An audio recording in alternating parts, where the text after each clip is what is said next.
А тем временем на календаре уже 24 марта, пятница, и сегодня во всем мире отмечается Международный день борьбы с туберкулезом. И в связи с этой датой сегодня в нашу студию мы пригласили Анну Лукину, заведующую Якутского городского диспансерного отделения для взрослых, и Людмилу Яковлеву, заведующую Республиканским противотуберкулезным диспансером. Доброе утро. Доброе утро. Прежде чем начать разговор, мы хотим вручить вам наши традиционные браслеты. Это не просто браслеты, это лотерейные билеты, по которым можно выиграть ценные призы 1 апреля во время нашего большого прямого эфира. Приятно получать подарки.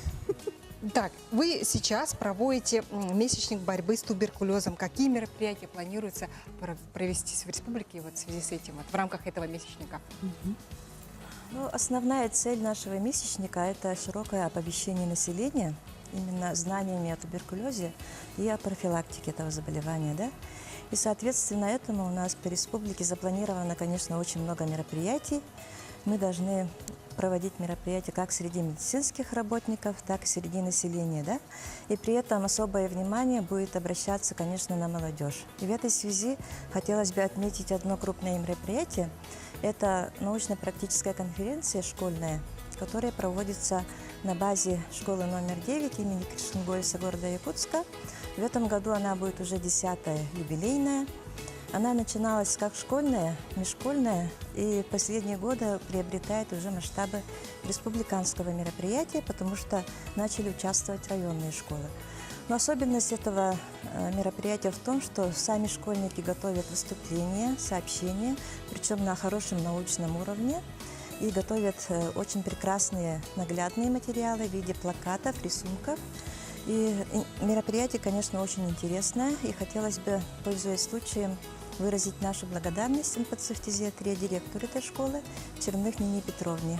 Она уже 10 лет поддерживает и проводит такое мероприятие. А какая сейчас ситуация по туберкулезу в Якутии?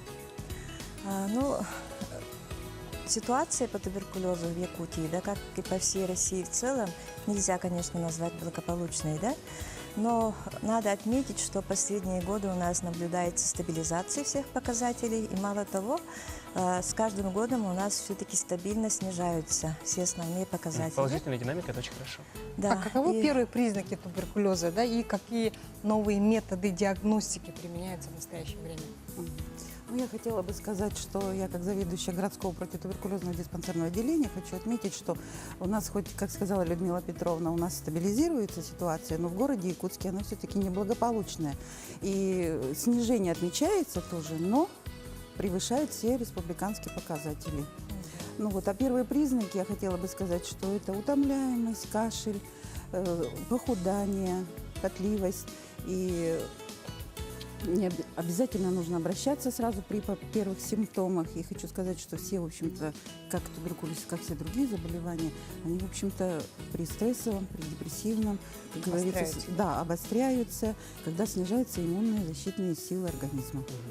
А кто больше подвержен вообще туберкулезу? Кто входит в группу риска? Да, в группу риска у нас входят больные как и с сахарным диабетом, с язвенной болезнью желудка и со всеми хроническими заболеваниями легких. И, в общем-то, поэтому призываем все население нашего города Якутска ежегодно проходить флюорографическое обследование и не бояться этого. Что ж, огромное спасибо вам за участие в нашей утренней программе. Мы вас, не знаю, можно ли сказать, да, что это ваш профессиональный праздник. Тем не менее, поздравляем. Участвуйте в нашем большом проекте «Весна на НВК».